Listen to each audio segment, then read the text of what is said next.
Juanchu Boigues, muchísimas gracias por abrirnos las puertas de este lugar emblemático del Café Central de Madrid. También estamos ante uno de sus camareros más icónicos, desde hace 8 años. Actor, escritor y fantástico camarero, que fue a través de un buen whisky como nos conocimos. Y Vicky. de Sagan y Vicky, que nos descubriste. Y no podríamos estar, por tanto, ni en mejor lugar ni en mejor compañía. Dada la situación particular, complicada, la primera pregunta es evidente, dadas las circunstancias. ¿Qué significa este lugar para ti? Pues, no sé, es un sitio donde me he sentido muy a gusto, donde desde el primer momento formé parte de la familia del Café Central. Todo aquello que yo quería hacer, que era libros, sacamos un libro que era Cafés de Madrid, que nos dejaron huella, que es un homenaje a los cafés de Madrid. Lo llevamos a cabo, luego les planteé hacer concursos literarios, me dijeron, sigue con ello, vamos a hacerlo, y vamos a hacer tres concursos. Y luego saqué ahora la semana que viene publicaremos el libro Café Central, una historia del jazz. Entonces me di cuenta que todo aquello que yo proponía, que todo aquello que yo quería hacer, todo se llevaba a cabo, ¿no? Entonces, para mí, hay un amigo que me dice que mi trabajo de hostelería es como una máscara, que lo utilizo yo para esconderme, y lo único que hago es robar ideas, ¿no? Entonces, desde siempre, yo llevo trabajando en cafés toda mi vida, 44 años trabajando en cafés, y siempre me he dado cuenta que la gente me cuenta sus historias, que me hace partícipe. Y con todo eso lo que yo hago es crear relatos, ¿no? Y libros. Y me sentí aquí en el Café Central. Yo vengo, hace como 20 años que venía solamente para escuchar jazz. Entonces yo pagaba para escuchar jazz. Y es de esos sitios que tú dices, aquí el tiempo se detiene. Aquí es como, los cafés es como no existe el tiempo. Te metes en este café, la gente deja los problemas fuera, y luego cuando entra aquí es como si se metiera en otra dimensión, ¿no?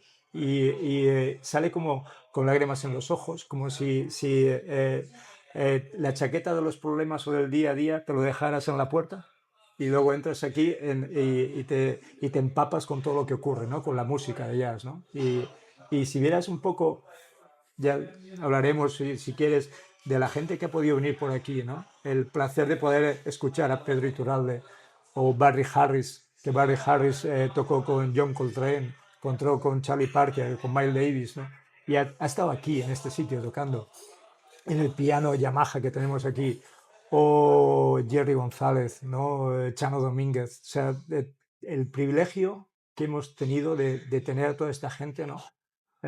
Yo comento, amigos, que todavía se escuchan la música de esta gente que ha estado aquí en las paredes, ¿no? Entonces, si prestas un poquito atención, te das cuenta de que aquí queda algo de ellos, ¿no? ¿Cómo resumirías la historia del Café Central? Pues no se puede. Demasiado dilatada, ¿no? No se puede. Ten en cuenta que aquí han venido como hemos hecho 14.000 conciertos, cerca de 1.300.000 personas han venido aquí a disfrutar de este sitio. Y yo creo que la historia del jazz de este país, de Madrid, está en el Café Central. Y desde Pedro Iturralde, desde Ben Sidran, un pianista americano increíble, Jerry Weldon, y el jazz es infinito. O sea, Javier González, nuestro programador, yo llevo 8 años escuchando 2 conciertos al día, y de repente contrata a alguien diferente. Yo lo escucho y digo, no sé quién es, no tengo ni idea. Yo que llevo 8 años escuchando 2 conciertos, y te das cuenta de que no sabes nada, ¿no? Y es un poco la sorpresa. Y cada vez que escuchas a alguien nuevo, ¿no? Es como que va creciendo, ¿no? Y yo creo que soy un privilegiado por haber asistido a esos 2 conciertos al día durante 8 años, ¿no? Y Lo bueno es que esto va a continuar, no sé si aquí, porque nosotros cerramos el 12 de octubre, no sé si continuaremos alguna próloga o si tenemos que buscarnos otro sitio, pero nuestro compromiso es con la música y con los madrileños y buscaremos otro sitio para que surja. ¿Qué tiene este café de literario? Em, Había un sitio el café comercial, que yo cada vez cuando me quería tomar un café, me cogía como 2 o 3 metros de donde yo vivía y me iba al café, a ese sitio, para tomar un café y no podía dejar de escribir. Yo creo que al Café Central le pasa algo parecido. Eh, Aquí en un momento dado, hace 25 o 30 años, en una esquina estaba Mario Vargas Llosa y en la otra esquina estaba Günter Grass, dos premios Nobel, que nunca coincidieron, que nunca se vieron, que nunca hablaron, pero que estuvieron al mismo momento. Entonces, esa anécdota me la contó uno de los dueños, ¿no? Entonces, esa sensación la sigo teniendo aquí. En este café pasan un montón de situaciones, ¿no? Y todo eso te va alimentando. Es un café que nunca está quieto, que es un lugar de paso, está en el centro, hay gente que llega, ¿no? Y están los músicos. Los músicos todos te cuentan su historia. Yo tengo la oportunidad de hablar con ellos y que ellos me cuentan sus historias y ellos te van abriendo la comunicación con otra gente. Y toda esa forma de enlace es como que me permite a mí interconectar y crear historias, ¿no? Y, eh, y la gente viene aquí para escribir. Hay bastantes escritores, Rafael Morales, por ejemplo, que es un amigo que viene también. Y luego el editor de Página de Espuma también viene. También. Entonces es como que hay muy pocos sitios donde se quede todos esos ingredientes para que surja el momento de escribir, ¿no? Hay silencio, también hay música, ¿no? Hay como pequeñas molestias, pero que te permiten, ¿no? A mí me gusta el ruido para escribir. Como, Ah, como, sí. como decía Tomás Segovia, ¿no? Un amigo escritor, poeta extraordinario. Él decía, yo no puedo escribir en casa. Necesito cristales rotos, necesito aullidos, Una necesito ambulancia, ¿no? ambulancia, necesito olores, necesito el café, el mango del café cuando pega golpes para quitarlo y poner otro, ese ruido de que es molinillo de café, el olor, ¿sabes? El juego de luces y sombras, ¿no? O sea, todo ese tipo de escenario hace que la escritura surja de una forma espontánea, ¿no? En cuanto a escritor, ¿cómo se ve el mundo, digamos, al otro lado de la barra? Cuando no eres el que está sentado, observando, contemplando, evadiéndote, sino que al final es un trabajo en el que verás muchos rostros, escucharás muchas historias, muchos conciertos, pero desde otro lado. Sí, yo pienso que el camarero siempre es invisible, nadie te presta atención, ¿no? Y recuerdo cuando tomaba notas de pedidos, yo, ahora ya no lo hago, ahora lo hago todo de cabeza, pero cuando tomaba notas, de repente se me ocurría una historia. Y el mismo pedido que yo estaba tomando, escribía la historia. Entonces cuando me estaban contando, yo escribía. Y luego tenía papeles de servilleta todo lleno de historias. Y yo llegaba a casa y escribía. Y tenía que escribir porque no podía soportar que los días fueran vacíos. Que los días que yo estoy trabajando no quede ninguna huella de ello, que desapareciera, ¿no? Entonces, yo luego, con todas las historias que me contaban, eh, todo eso lo iba volcando. Pero de repente, yo siempre le pregunto a la gente, como soy alguien invisible, que la gente no presta atención, eh, la gente pues tiene la oportunidad de decirte cosas. Pienso que todo el mundo tiene una historia que contar y pienso que todas las personas son protagonistas de su historia. Entonces, creo que cuando alguien llega, alguien se sienta y coge un libro, tiene algo que contar. Y yo lo que digo es, desaparezco, soy esa persona invisible, que no tiene ningún tipo de ego, ni presunción, ni nada. Y digo, ¿quién eres tú? ¿Qué me quieres contar? Y me preocupo por él. ¿Cómo estás? Te veo cansado. ¿Qué necesitas? Igual un descafeinado te iría bien. Entonces se dan cuenta que son el protagonista y que alguien les escucha. Y entonces te empiezan a contar todo. Y eso me pasa siempre porque cuando yo me alimento de las historias de los demás, es como que le doy pie a que sean ellos, ¿no? Y la gente lo nota. Entonces, me doy cuenta al final que hay gente que viene aquí para verte y para contarte tus cosas y tus historias, que te busca y quiere contarte algo. Y tú los ves, que igual es la primera vez que salen de su casa, igual no han salido en todo el día, y llegan que tú ves que quieren contarte algo. Y yo simplemente les abro la puerta. Pero es como escuchar para luego escribir. Yo puedo decir que alguna vez que he pasado por delante, porque yo he estado viendo bastante cerca de aquí, he dejado de entrar porque no te he visto. Si no está Juancho, no. Continúo mi paseo, pero si no tenía intención de tomarme algo y por tu ausencia digo, no sé si me apetece tanto. Pero para mí me parece, yo creo que la esencia de la escritura es la curiosidad. Y para mí todo el mundo tiene algo interesante que contar. El hombre del traje gris. ¿Quién es el hombre del traje gris? No es lo mismo un traje gris que un traje gris roto, o que solamente tiene un traje gris. Por ejemplo, Antonio Machado y Manuel Machado, cuando estaban en Coyure, solo tenían un traje negro. Entonces, lo que hacían es que un día salía uno con ese traje y otro día salía Manuel con el otro traje, con el mismo traje. Salían una vez cada uno porque no tenían otro traje. Entonces, cada historia, normalidad, ¿qué es normal? Lo que para mí es normal no es normal para ti. Entonces de repente entra una persona en el café con un sombrero precioso y un collar de perlas. Eso es un personaje. Eso es algo interesante. Ahí hay una historia. Y simplemente es yo, personaje invisible, tratarla de educación, con delicadeza y dejar que sea ella la que te cuente su historia. Porque todo el mundo quiere contarte su historia.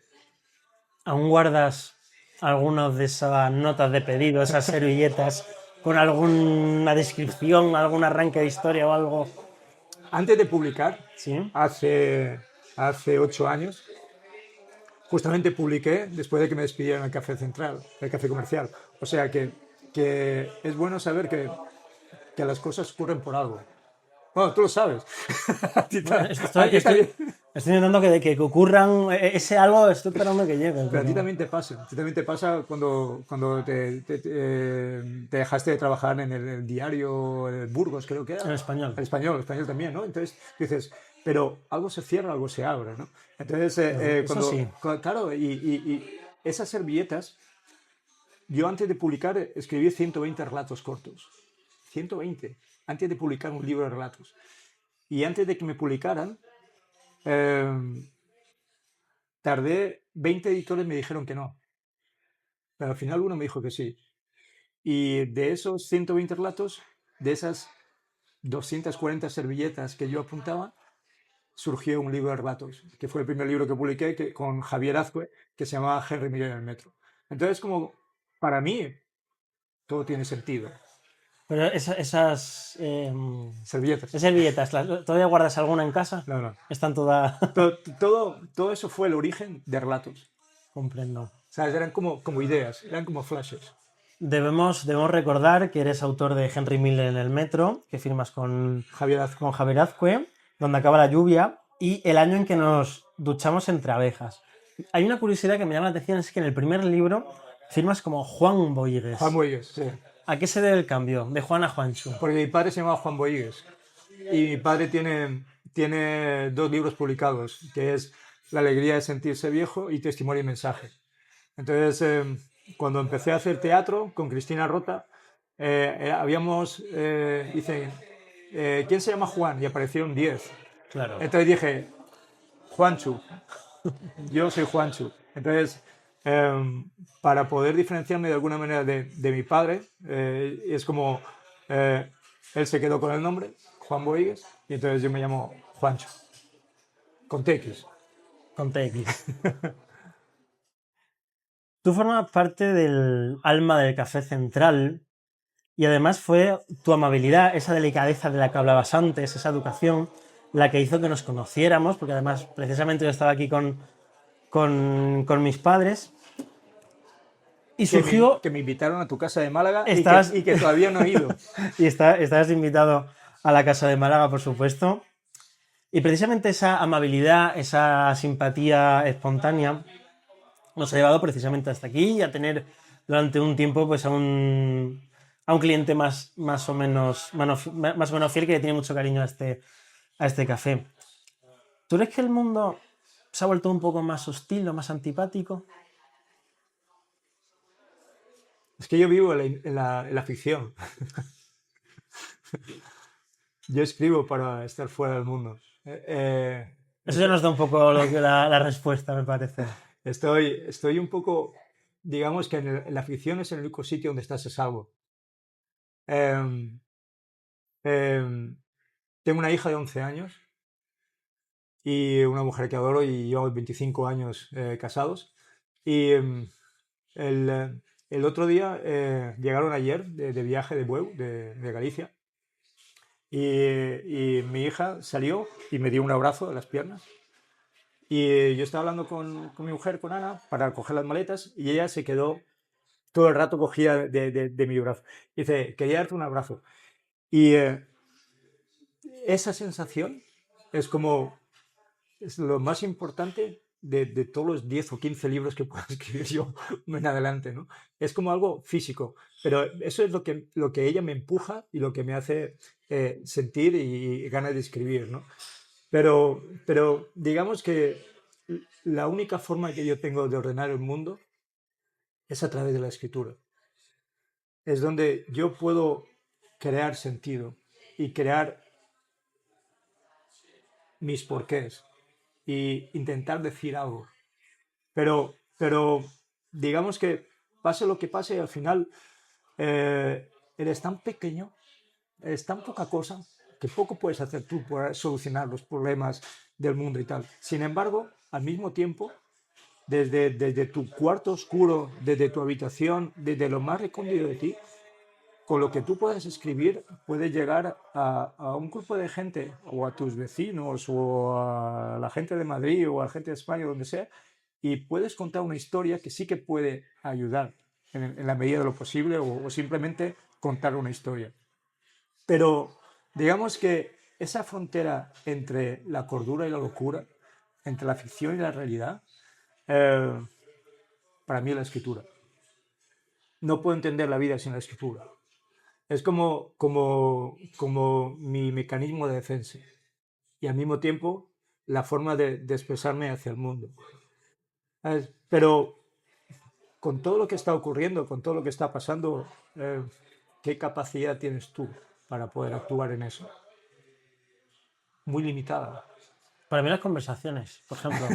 Claro, claro, pero tienes que ser en tu marco, en lo que tú puedas. Es como, aunque los libros que yo haga lleguen a 300, 500, 800 personas, eh, lo que intento es ser honesto y contar algo tuyo, algo personal.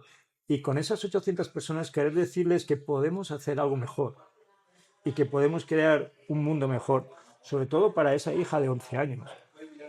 Pero eso tienes que hacerlo con tu escritura y siendo honesto y en tu trabajo, ¿no?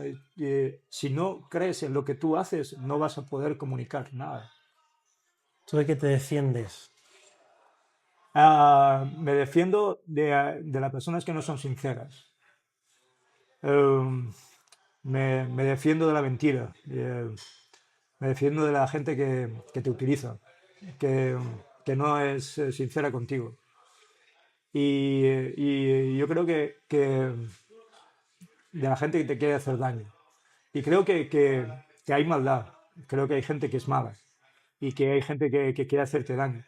Y sobre todo lo que quiero es proteger a mi hija y protegerte tú. Y he aprendido algo básico y muy pequeñito, y es solamente estar con aquella gente que te mira a los ojos cuando tú le hablas y que te toma en serio. Y solamente con la gente que tú estés a gusto, porque hay vampiros emocionales que te destruyen. En ese terreno de la ficción hay un lugar que tú has creado que se llama Almazara. Almazara. Exacto. ¿Qué es ese sitio? Em, Creo que todos tenemos un lugar al que nos gustaría ir, pero que ya no existe. Que puede ser porque no estén ya tus padres, tus seres queridos, porque ya no existe ese olor. Y yo creo que ese sitio se encuentra entre el estómago y el páncreas y que siempre nos acompaña y que siempre viaja con nosotros. Puede ser un rostro. Y cuando tenemos algún problema, cuando tenemos alguna duda, cuando no sabemos qué hacer, recurrimos a ese sitio que viaja con nosotros. Entonces, Almazara es un sitio mágico, un sitio que no existe, pero es un sitio donde yo pasé mi infancia y mi adolescencia, que es en la Safor, en la zona de la zona de Alicante, pero más la montañosa, no tanto en el mar. Entonces, ese grupo de historias es lo que yo llamo Almazara. Almazara es el sitio donde se crea el aceite. Sí. El aceite es como de algún sitio, de alguna forma es como la esencia de una persona.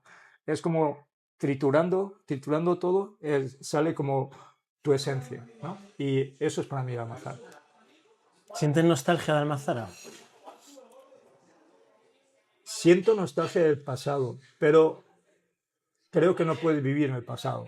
Creo que tienes que aprender del pasado, porque por eso yo me fui a los 26 años de Gandía, porque me ahogaba, me moría ahí dentro, porque tenía más ambición, quería buscar.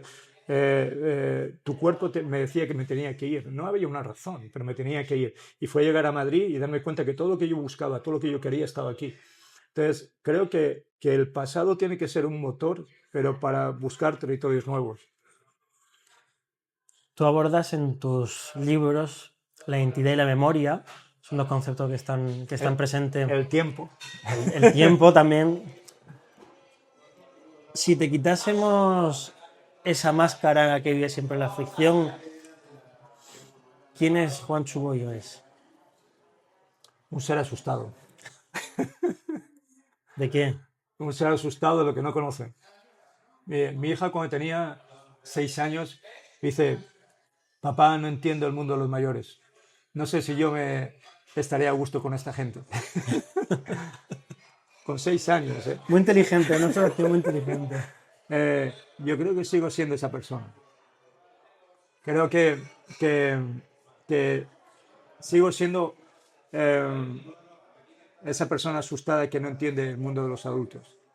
Y lo único que hago es, a través de lo que yo escribo, intentar buscar un orden. También como una tabla de salvación, como un madero, ¿no? Que me permita estar un poquito más de tiempo a flote, ¿sabes? Y entre ver lo que ocurre o imaginar, siempre prefiero imaginar. Me alegra que digas eso porque en estos últimos tiempos me siento bastante identificado y digo, si no me refugio en la ficción, ya sea en la propia o en la de otros, diría, yo creo que estaba mejor con 10 años y en la falda de mi madre cerca del mar, ¿no? En el que todo era Claro. sencillo. No, no, Pensaba que pero, era una tara de un error de fábrica, pero me alegra que haya otra persona no, que pero, sienta, pero que sienta lo mismo. por otro lado, siempre me gusta lo desconocido. ¿Sabes? Es como, eh, hubo una excursión que hice con mis padres a La Gomera y entonces me metí. La Gomera es una islita que se recorre en 3 horas, ¿no?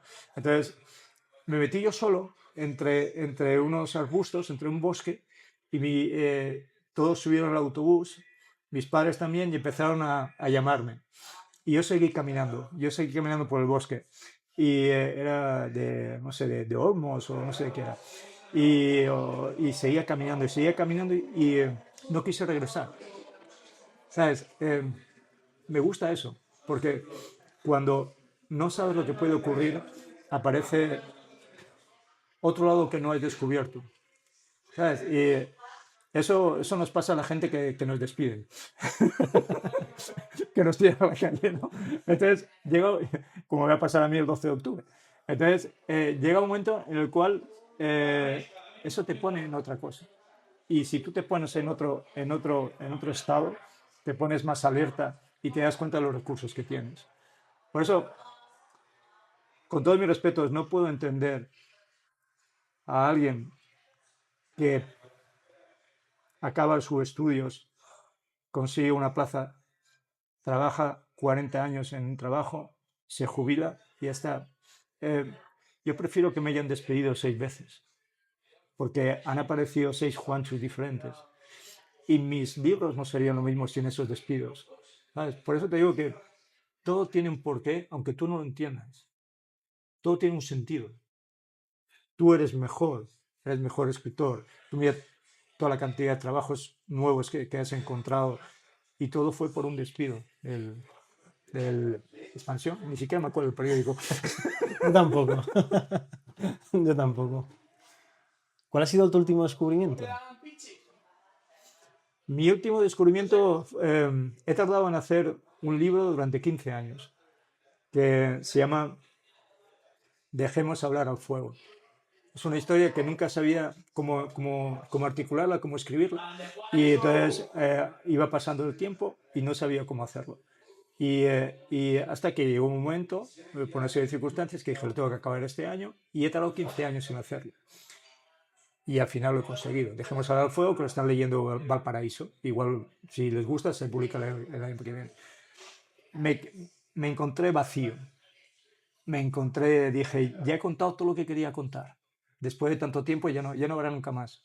Y de repente me ha surgido la historia para otro libro, que tardé 2 o 3 años, que se llama Una vida salpicada por los libros. Es como los libros han cambiado mi forma de ver la vida y cómo mi vida ha cambiado la forma de elegir los libros.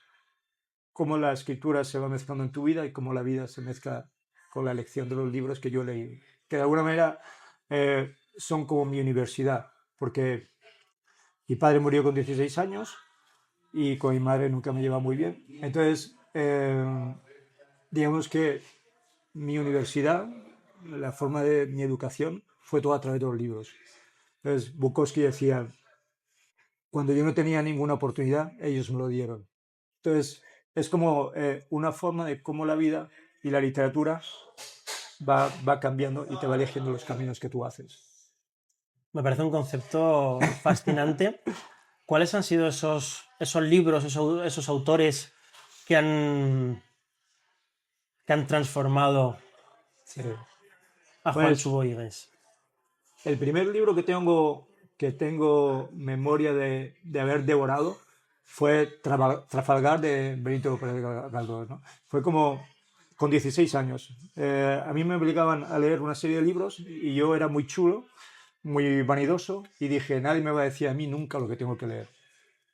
Y Yo hacía lo entonces, mismo en el cole. Yo odiaba yo odiaba la literatura, odiaba la literatura porque pensaba que la literatura se reducía a los libros que mandaban en la ESO claro, de no, una chica que compra una chaqueta y que luego no, resulta que no, descubre la bondad y la solidaridad. Y digo, ¿pero esto qué es? empezaba con Platón, Aristóteles, los presocráticos, tales Anaximandro y Anaxímenes, y Parménides, y tú dices, no, yo que quiero leer es Nietzsche. Entonces acababa el curso y nunca llegábamos a leer a Nietzsche. ¿Qué hacía yo? En vez de leer a Parménides, leía a Nietzsche, leía a Sartre, a La Náusea, todos los libros que a mí me apetecían. Vale, pues entonces decían El mundo feliz de tal, La reunión en la granja. Y yo decía, no, yo leeré lo que quiera. Me puse a leer Trafalgar y dije, qué estúpido soy, qué gilipollas. O sea, cómo yo, chico, niñato de mierda de 16 años, te atreves a faltar al respeto a Benito Pérez Galdós. Dije, aprende a los mayores, aprende a la gente que sabe. Y fue como si estuviera en un navío acompañado de Herman Melville y de Joseph Conrad o vagando por Kentucky, ¿no?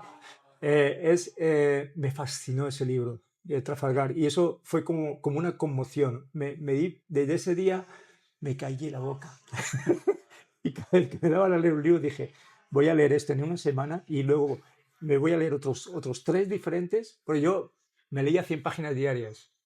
Me puse como norma 100 páginas diarias todos los días. Entonces, a Gibran Khalil Gibran, a Hermann Hesse, a todo. Pero, por ejemplo, me decían, tienes que leer Siddhartha, ¿vale? Yo leía Siddhartha, leía Demian, leía luego Estepario, me leía como 3 o 4 de cada autor, ¿sabes? Es como decir, voy a ir un poquito más de lo que me piden, ¿no? Pero mi obligación era sacar un 4, ves en todas las asignaturas, pero 100 páginas diarias. Era como yo voy a mandar en mi educación. O sea, es como decir, me- no quería que me dijeran por dónde tenía que ir. Y entonces, un autor me llevaba a otros autores. Si estábamos con los alemanes, yo buscaba a otros alemanes, ¿sabes? Y era la sensación de los únicos que me daban sangre, los únicos que me hacían una transfusión de gente como yo sentía, eran esas 100 páginas diarias. Y si pudieras quedarte con esos 3, 4 libros que te marcaron entonces o más tarde en esa etapa de la juventud, ¿cuáles serían o cuáles son los que te vienen a la Pues cabeza? hay un libro que es El Danubio, de Claudio Sí. Magris. Me parece, me va a matar todo el mundo, pero no me importa. El mejor libro que se ha escrito nunca. Me parece que coger todo el cauce de un río y hablar de los escritores que se transcurren en 10 países, de hablar de los escritores que hay en cada orilla y que se van poniendo, eh, me parece fascinante ese libro. Lo he leído como 2 veces y es de esos libros que siempre quiero volver a leer. Y luego hay un autor que me permitió, Charles Bukowski. Yo cuando estuve haciendo teatro, estuve en todos los teatros de la Pies. Hicimos una obra de la poesía de Bukowski y se llamaba Zoo Bukowski, con unos amigos y eso. Y me he leído como 13 libros de Bukowski. Y lo que aprendí de Bukowski era La máquina de follar, o Mujeres, o Factotum. Era se puede escribir de otra manera. Es como, puedes utilizar otro tipo de lenguaje. Es como lo que admiro y aprendo de los escritores que leo es que son diferentes, que cada uno tiene una forma de articular su discurso, ¿no? Y Bukowski escribía borracho a las 4 o 5 de la mañana, se iba toda la noche por los bares, y dices, ¿cómo alguien puede crear algo así? Tiene un libro que se llama Hijo de Satanás, que es formidable, y es alguien que su padre, todas las mañanas, cuando se levantaba, iba a su cuarto, el cuarto de Bukowski, y le daba una paliza, le pegaba. Él tenía 7, 8, 10 años. Todos los días. Bukowski dijo, le voy a aguantar la mirada, no le voy a devolver ningún golpe, le voy a dejar que me pegue, pero mirándole la cara. Y lo molía a palos, pero Bukowski aguantaba. Y hasta que su padre se cansó, se aburrió y dejó de pegarle. Y eso lo ves en su escritura. Esa rabia, ese dolor, ese niño incomprendido, eso, ¿qué he hecho yo para que tú me pegues, mi padre, todas las mañanas, sin madre, ¿sabes? Entonces, ese no entender está en todo lo que le escribe. Y tiene una fuerza, ¿sabes? Da igual que venda muchos libros, pero que no haya tenido nunca ningún reconocimiento, bueno, o ningún premio. Pero eso lo notas. O sea, él escribe con los puños, ¿no? Con la veracidad, al fin y al Sí, cabo, con sí, la sí. honestidad. Honestidad, lo que hablamos, y es su vida, es lo que él cuenta, ¿no? Y eso traspasa. Cuando alguien es honesto, traspasa. Ah, ya. Hablando antes sobre el concepto de ese próximo libro que tienes pendiente, Una vida salpicada por los libros. exacto, también hablar de cómo la propia vida te ha ido cambiando tu aproximación a los libros, la lectura. ¿Cuáles han sido esos libros con los que luego has tenido una visión distinta o te han supuesto otro aprendizaje que no habrías tenido sin esa experiencia vital? Sí, hay, hay, cuando empecé a hacer teatro, empecé a leer mucho de teatro. Nunca he escrito teatro, eh, porque me parece que es la palabra, es un grado un poquito más, ¿no? Pero, pero sí que habían libros que me marcaron. Hamlet, por ejemplo. Hamlet muere su padre, entonces es como su tío se casa con su madre. A mí no ha pasado, pero, pero me refiero que todo eso me iba alimentando, ¿no? El leer todos esos libros. Un tranvía llamado Deseo, ¿no? Cuando La muerte de un viajante, cuando empecé a meterme con todos los libros, creo que mi forma de entender la literatura también tiene mucho de las raíces americanas, ¿no? Me alimento mucho de Tennessee Williams, de Henry Miller, Bukowski, ¿sabes? Son también teatro inglés, ¿no? Harold Pinter, ¿no? El Sirviente, por ejemplo, ¿no? Y, son libros que hablan de gente de la calle, ¿no? La muerte de un viajante, es un viajante de comercio que va por ahí, ¿no? Un tranvía llamado Deseo, del polaco, es Stanley Kowalski que trabaja descargando cajas, ¿no? Es como es el teatro de la tierra, ¿no? El teatro que luego hicieron en cine Elia Kazan, ¿no? Y todo esto. Entonces, es como la otra literatura, ¿no? Es como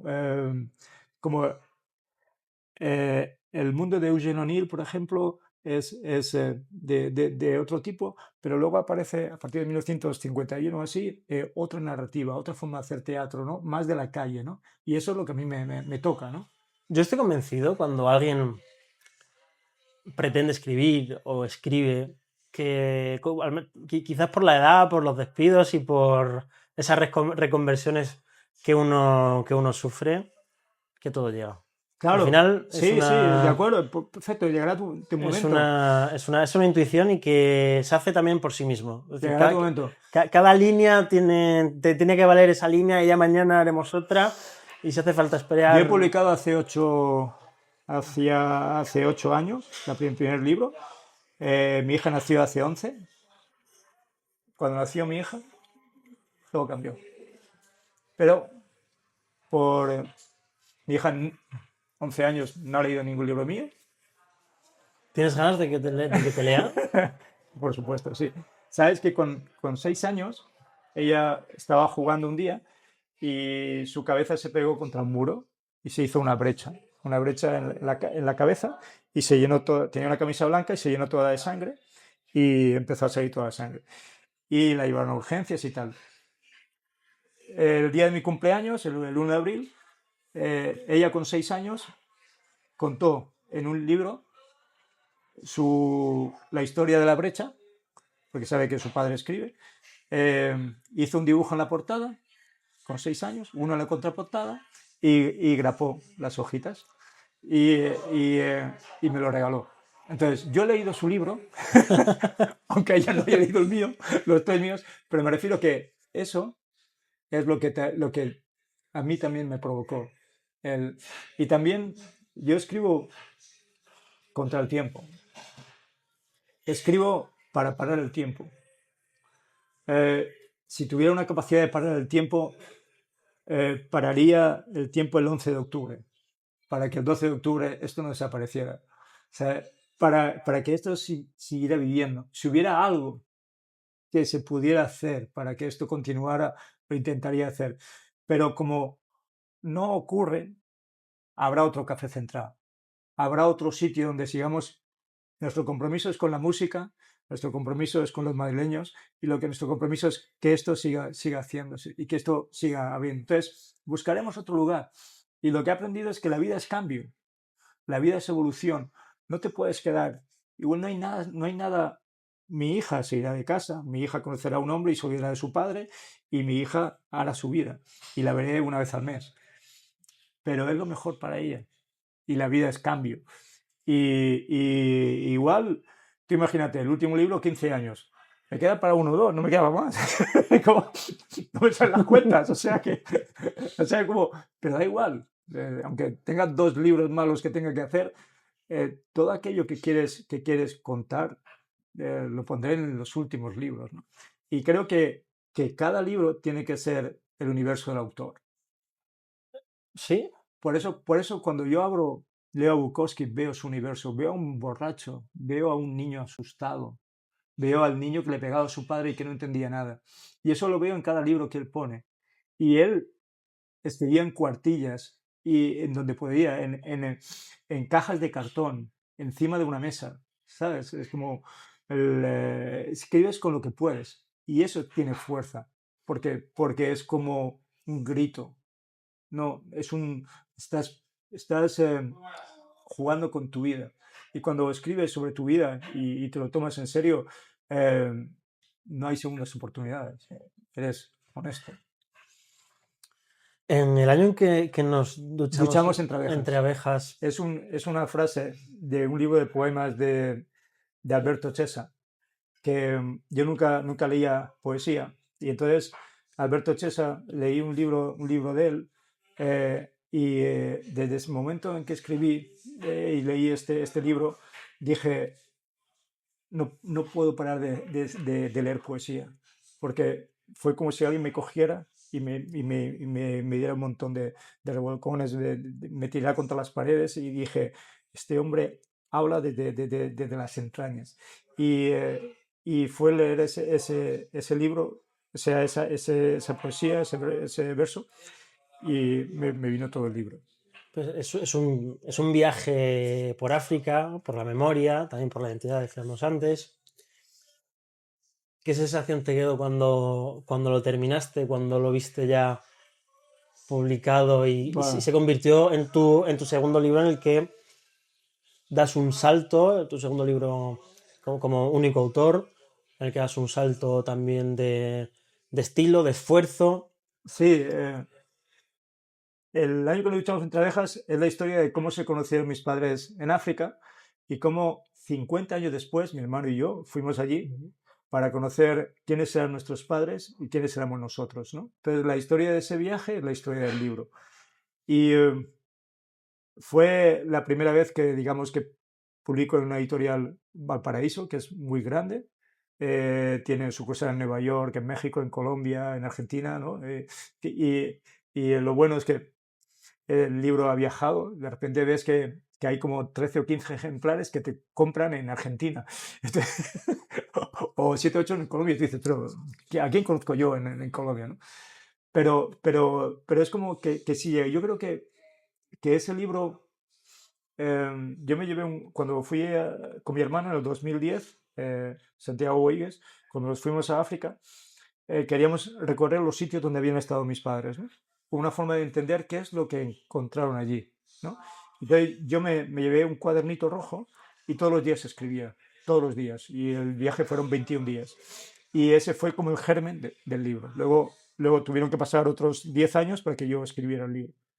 Pero era como los olores, ser pendiente de los olores, de conocer la gente, de estar en el lugar del otro.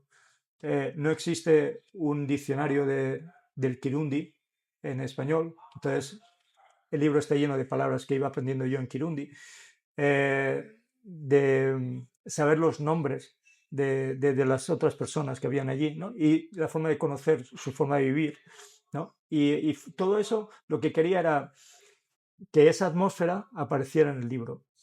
De la gastroenteritis que tuve por ahí, los olores, a qué huele África. La primera vez que salgo del avión y bajo, ¿a qué huele África? Tenéis que leer el libro. Lo tengo. No, pero me refiero que querías ser consciente de no saber qué voy a escribir y que eso estuviera en el libro. El que cada capítulo fuera una sorpresa. Y el no saber, cuando fuimos a visitar el Museo Vivant, ¿no? Estaba todo lleno de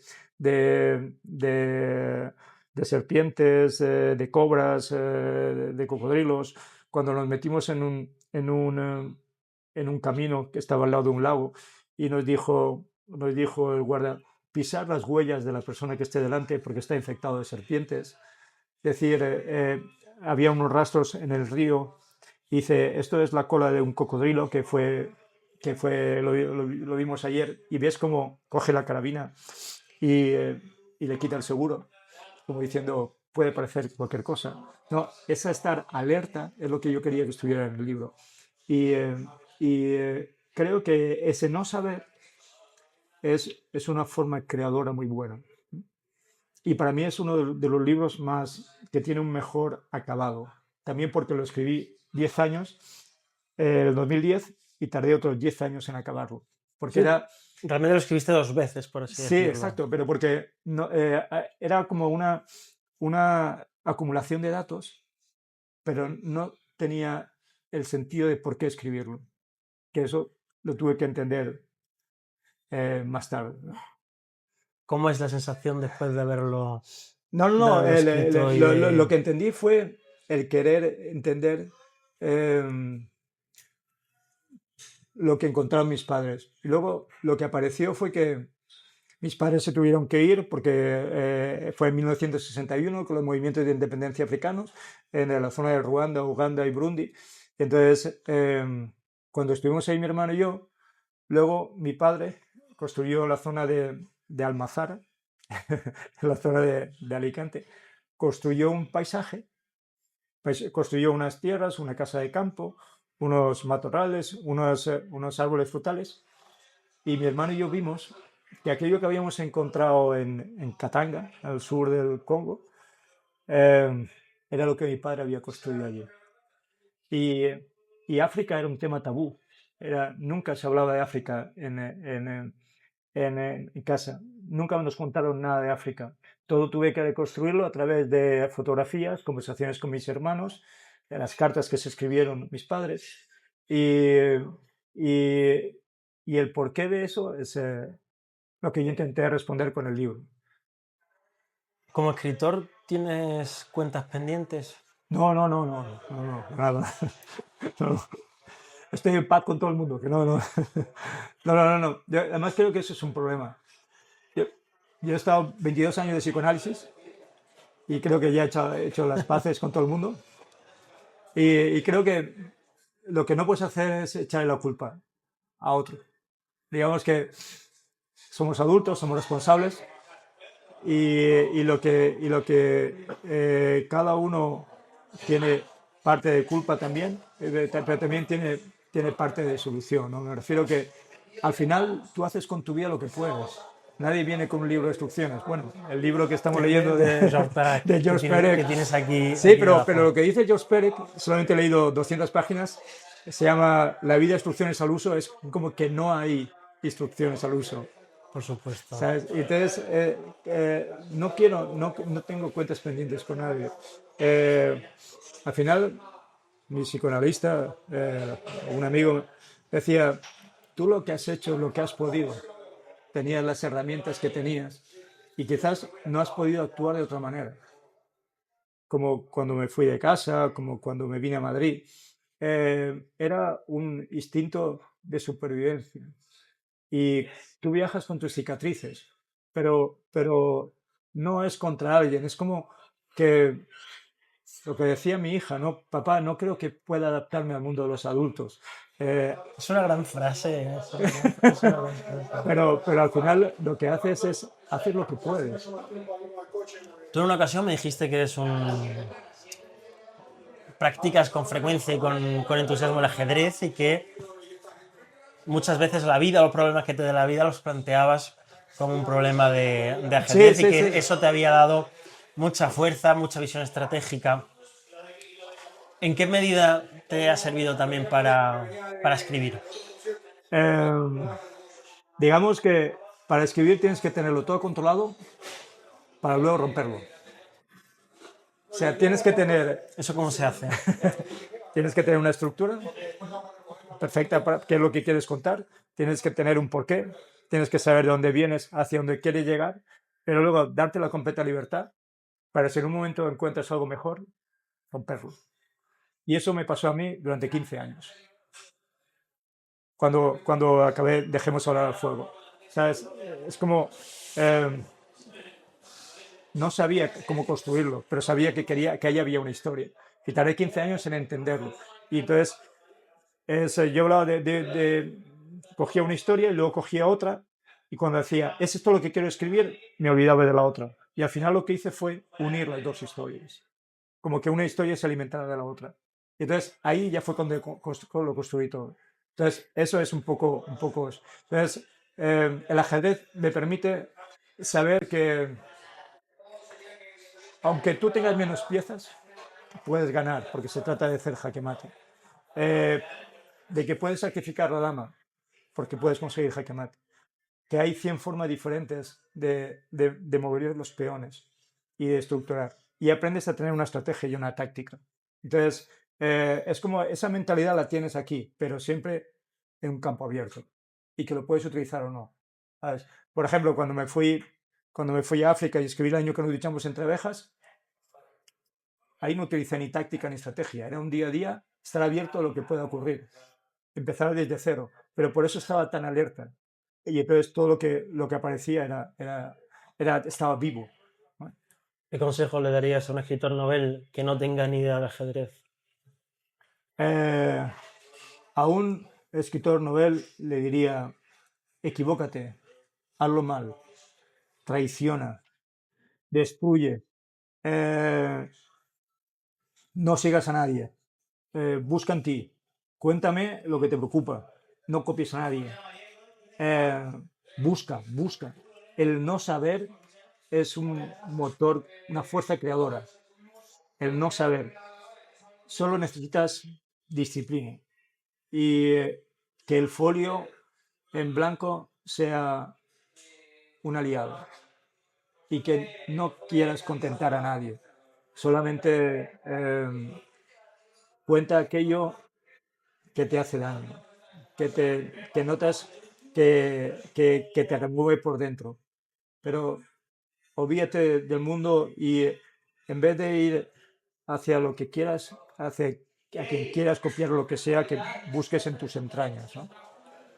Tenemos que volver al tema que está de actualidad, aunque en este programa en Voces del Callejón no solemos tocar, pero esta vez sí vale la pena como modo de excepción. Y es tras la inminente clausura del Café Central, al menos en este número de la plaza de la 12 plaza de de la octubre. madrileña, Plaza del Ángel. ¿Crees que nos estamos volviendo más homogéneos? ¿Que todos los lugares a los que vamos, los productos que consumimos, se parecen cada vez más? Incluso la forma en que quizás nos vestimos. Eh, la realidad es que esto cerrará el 12 de octubre y esto lleva 43 años abierto. Es como la generación de una persona. Eh, creo que si esto se cierra, morirá algo de todos los madrileños. Forma parte de nuestra memoria. Si no cuidamos a estos sitios, a estos cafés literarios, a estos cafés que proporcionan música a Madrid, si permitimos que esto desaparezca, algo nuestro va a desaparecer. Y luego cuando ya no esté, nos vamos a arrepentir. Pero tendremos que intentar cuidarlo, porque esto habla de nosotros mismos. ¿No? Y creo que tenemos que estar muy alertas para que no ocurra, ¿no? Y que no quedan tantos cafés literarios. Pero hay esperanza. Yo creo que siempre hay una oportunidad de cambio. ¿Cuál ha sido la experiencia que se pueda contar que más te haya llamado la atención en estos años aquí? ¿Algún personaje, algún concierto, algún suceso? El libro que vamos a sacar la semana que viene se llama Café Central, una historia del jazz. Surgió con una forma de darle gracias a los músicos que nos han visitado. Y en un concierto de Steve Nelson, que toca el vibráfono, es un, es, después de escucharlo dije, esto no puede desaparecer. Esto me dan ganas de salir a la Plaza del Ángel gritando, no sabéis lo que ha pasado aquí dentro. O sea, tenéis que daros cuenta de lo que está ocurriendo aquí. Estaba con lágrimas en los ojos, la gente salía, señoras mayores que venían a cogerme las manos y apretármelas. La gente decía, siento como si mi vida empezara desde nuevo, ¿sabes? Y el origen es de ser un privilegiado por haber sido partícipe de estos conciertos. ¿No? Y creo que lo que hay que intentar es que se sigan manteniendo esos conciertos. como el que va a empezar ahora dentro de poco. Juancho Boigues, escritor, camarero emblemático del Café Central, cuya simpatía nos ha permitido este encuentro después de un par de años Sí. de distancia. Ha sido un placer. Muchísimas gracias por venir a Voces del Callejón y vamos a dejar a estos músicos que empiecen y dejemos de molestarles. Muchísimas gracias. Un placer. Ha sido un gustazo. Gracias.